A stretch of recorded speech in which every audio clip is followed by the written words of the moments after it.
Deuteronômio, capítulo 17. Não sacrificarás ao Senhor teu Deus novilho ou ovelha em que haja imperfeição ou algum defeito grave, pois é abominação ao Senhor teu Deus.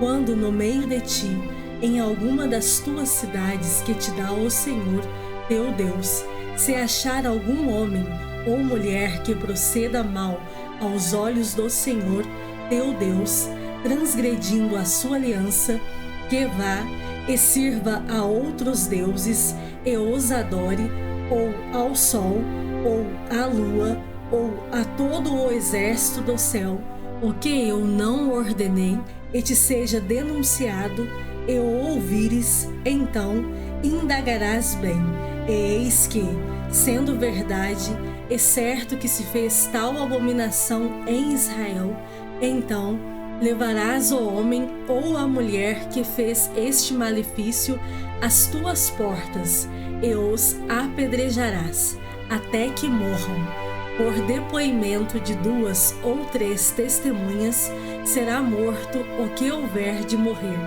Por depoimento de uma só testemunha, não morrerá. A mão das testemunhas será a primeira contra ele, para matá-lo, e, depois, a mão de todo o povo, assim eliminarás o mal do meio de ti. Quando alguma coisa te for difícil demais em juízo, entre caso e caso de homicídio, e de demanda e demanda, e de violência e violência, e outras questões de litígio, então te levantarás e subirás ao lugar que o Senhor teu Deus escolher. Virás aos levitas, sacerdotes e ao juiz que houver naqueles dias, inquirirás e te anunciarão a sentença do juízo. E farás segundo o mandado da palavra que te anunciarem do lugar que o Senhor escolher. E terás cuidado de fazer consoante tudo o que te ensinarem, segundo o mandado da lei que te ensinarem e de acordo com o juízo que te disserem. Farás. Da sentença que te anunciarem, não te desviarás, nem para a direita, nem para a esquerda. O homem, pois, que se houver soberbamente, não dando ouvidos ao sacerdote, que está ali para servir ao Senhor teu Deus, nem ao juiz, esse morrerá, e eliminarás o mal de Israel, para que todo o povo o ouça, tema e jamais se ensorbebeça.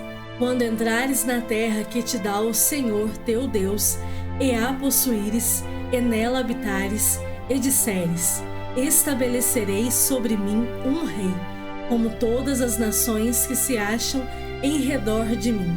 Estabelecerás com efeito sobre ti como rei aquele que o Senhor teu Deus escolher.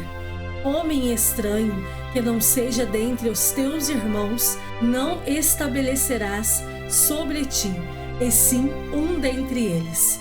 Porém este não multiplicará para si cavalos, nem fará voltar o povo ao Egito, para multiplicar cavalos, pois o Senhor vos disse: nunca mais voltareis por este caminho. Tampouco para si multiplicará mulheres, para que o seu coração se não desvie, nem multiplicará muito para si prata ou ouro.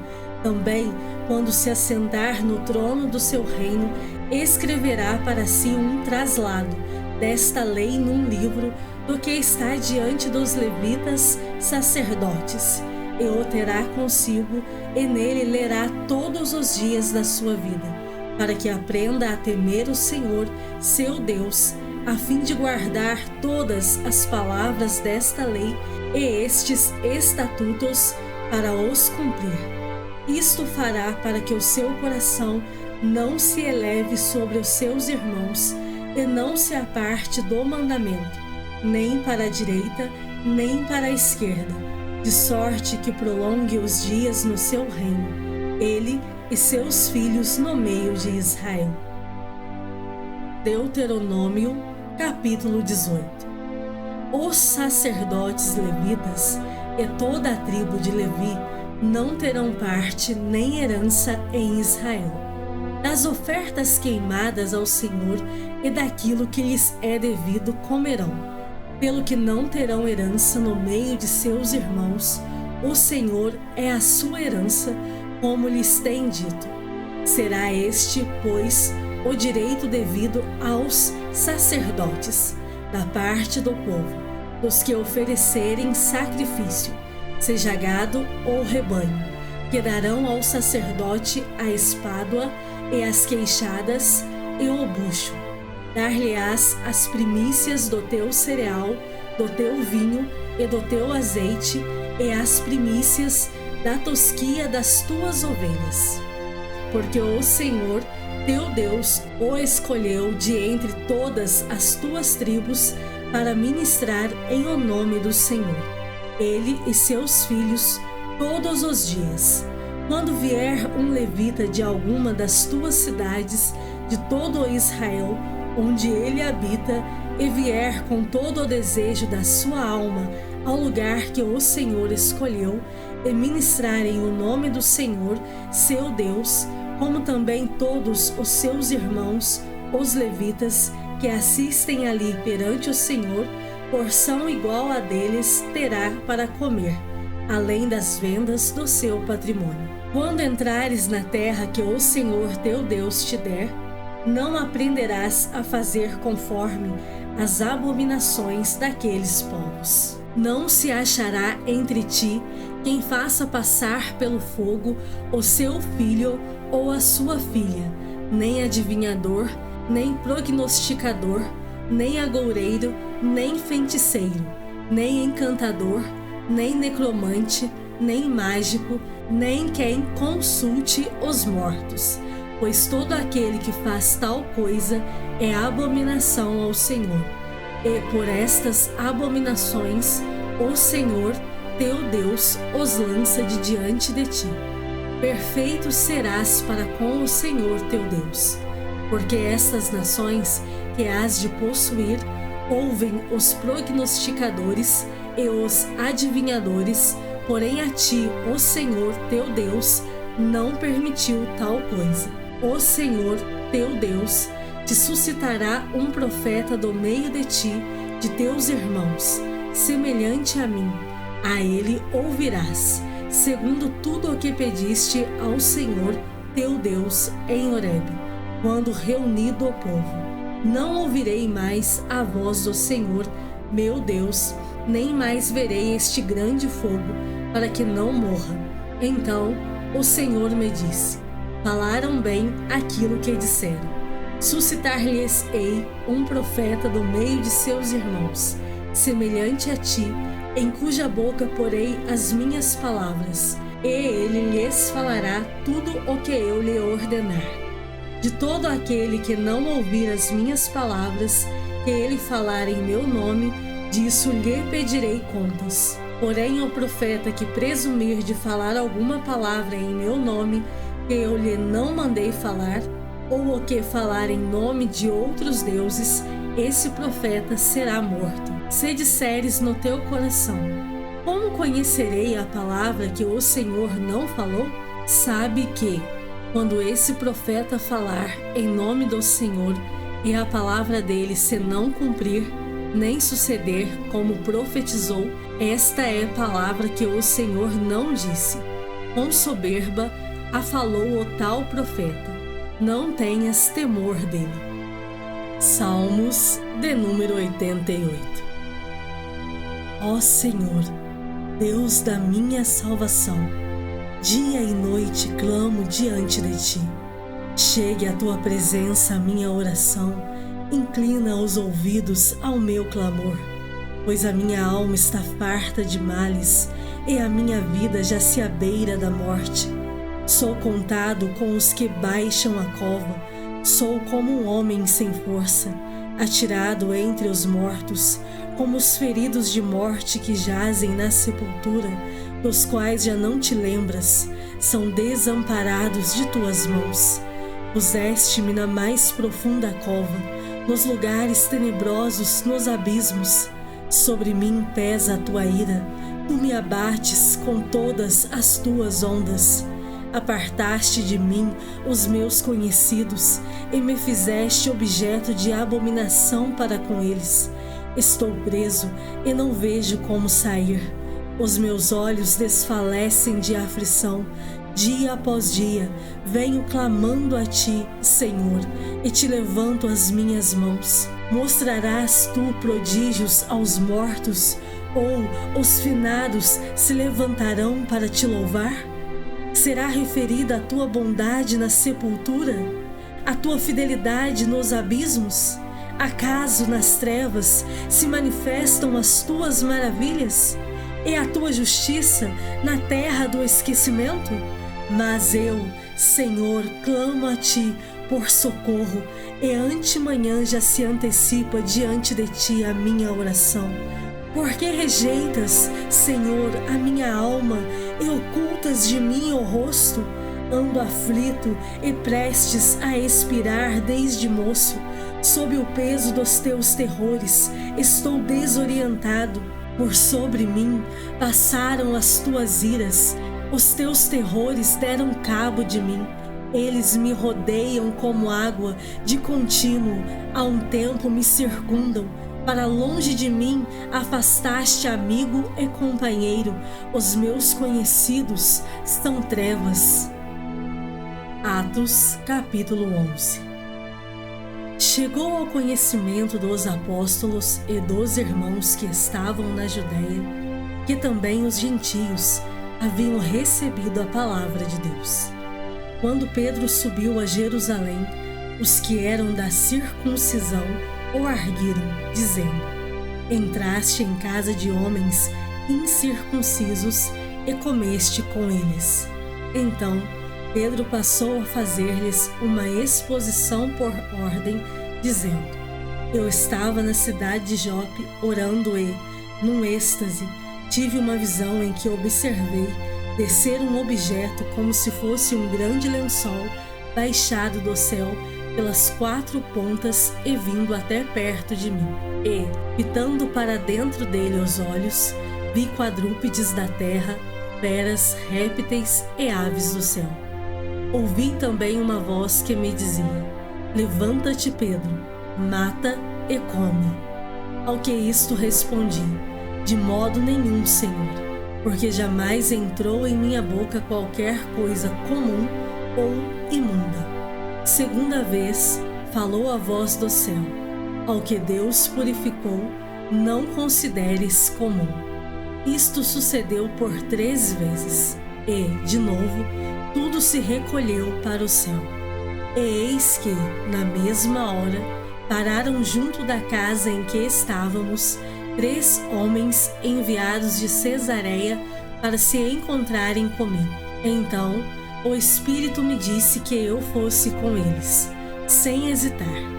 Foram comigo também estes 6 irmãos, e entramos na casa daquele homem. E ele nos contou como vira o anjo em pé em sua casa e que lhe dissera: Envia a Jope e manda chamar Simão, por sobrenome Pedro, o qual te dirá palavras mediante as quais serás salvo, tu e toda a tua casa. Quando, porém, comecei a falar, caiu o Espírito Santo sobre eles, como também sobre nós, no princípio. Então me lembrei da palavra do Senhor quando disse: João, na verdade, batizou com água, mas vós sereis batizados com o Espírito Santo. Pois, se Deus lhes concedeu o mesmo dom que a nós nos outorgou quando cremos no Senhor Jesus, quem era eu para que pudesse resistir a Deus? E, ouvindo eles estas coisas, apaziguaram-se e glorificaram a Deus, dizendo: Logo, também aos gentios foi por Deus concedido o arrependimento para a vida. Então, os que foram dispersos por causa da tribulação que sobreveio a Estevão se espalharam até a Fenícia, Chipre e Antioquia, não anunciando a ninguém a palavra, senão somente aos judeus. Alguns deles, porém, que eram de Chipre e de Cirene, e que foram até Antioquia, falavam também aos gregos, anunciando-lhes o evangelho do Senhor Jesus. A mão do Senhor estava com eles, e muitos, crendo, se converteram ao Senhor. A notícia a respeito deles chegou aos ouvidos da igreja que estava em Jerusalém, e enviaram Barnabé até Antioquia. Tendo ele chegado e, vendo a graça de Deus, alegrou-se e exortava a todos a que, com firmeza de coração, permanecessem no Senhor, porque era homem bom, cheio do Espírito Santo e de fé. E muita gente se uniu ao Senhor. E partiu Barnabé para Tarso à procura de Saulo. Tendo-o encontrado, levou-o para Antioquia. E, por todo um ano, se reuniram naquela igreja e ensinaram numerosa multidão.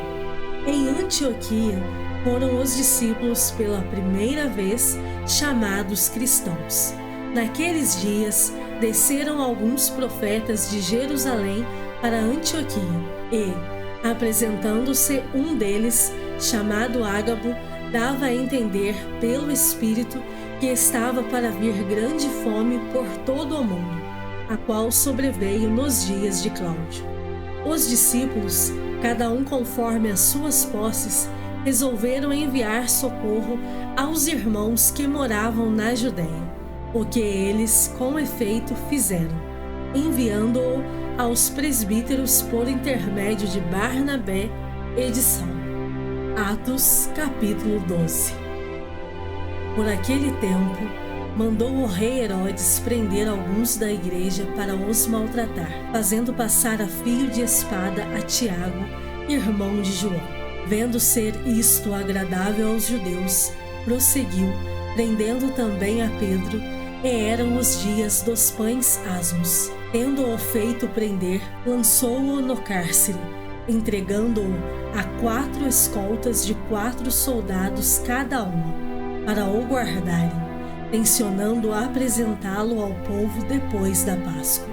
Pedro, pois, estava guardado no cárcere, mas havia oração incessante a Deus por parte da igreja a favor dele. Quando Herodes estava para apresentá-lo, naquela mesma noite, Pedro dormia entre 2 soldados, acorrentado com 2 cadeias, e sentinelas à porta guardavam o cárcere. Eis, porém, que sobreveio um anjo do Senhor, e uma luz iluminou a prisão. E, tocando ele ao lado de Pedro, o despertou, dizendo: Levanta-te depressa. Então, as cadeias caíram-lhe das mãos. Disse-lhe o anjo: Cinge-te e calça as sandálias. E ele assim o fez. Disse-lhe mais: Põe a capa e segue-me. Então, saindo, o seguia, não sabendo que era real o que se fazia por meio do anjo. Parecia-lhe antes uma visão. Depois de terem passado a primeira e a segunda sentinela, chegaram ao portão de ferro que dava para a cidade, o qual se lhes abriu automaticamente, e, saindo, enveredaram por uma rua, e logo adiante o anjo se apartou dele. Então Pedro, caindo em si, disse: Agora sei verdadeiramente que o Senhor enviou o seu anjo e me livrou da mão de Herodes e de toda a expectativa do povo judaico. Considerando ele a sua situação, resolveu ir à casa de Maria, mãe de João, cognominado Marcos, onde muitas pessoas estavam congregadas e oravam. Quando ele bateu ao póstigo do portão, veio uma criada chamada Rode ver quem era. Reconhecendo a voz de Pedro, tão alegre ficou que nem o fez entrar, mas voltou correndo para anunciar que Pedro estava junto do portão. Eles lhe disseram: Estás louca? Ela, porém, persistia em afirmar que assim era. Então disseram: É o seu anjo. Entretanto, Pedro continuava batendo. Então eles abriram, viram-no e ficaram atônitos. Ele, porém, fazendo-lhes sinal com a mão para que se calassem, Contou-lhes como o Senhor o tirara da prisão e acrescentou: anunciai isto a Tiago e aos irmãos. E, saindo, retirou-se para outro lugar. Sendo já dia, houve não pouco alvoroço entre os soldados sobre o que teria acontecido a Pedro. Herodes, tendo-o procurado e não o achando, submetendo as sentinelas a inquérito, ordenou que fossem justiçadas. E, descendo da Judéia para Cesareia, Herodes passou ali algum tempo. Ora, havia séria divergência entre Herodes e os habitantes de Tiro e de Sidom. Porém, estes, de comum acordo, se apresentaram a ele e, depois de alcançar o favor de Blasto, camarista do rei, pediram reconciliação, porque a sua terra se abastecia do país do rei.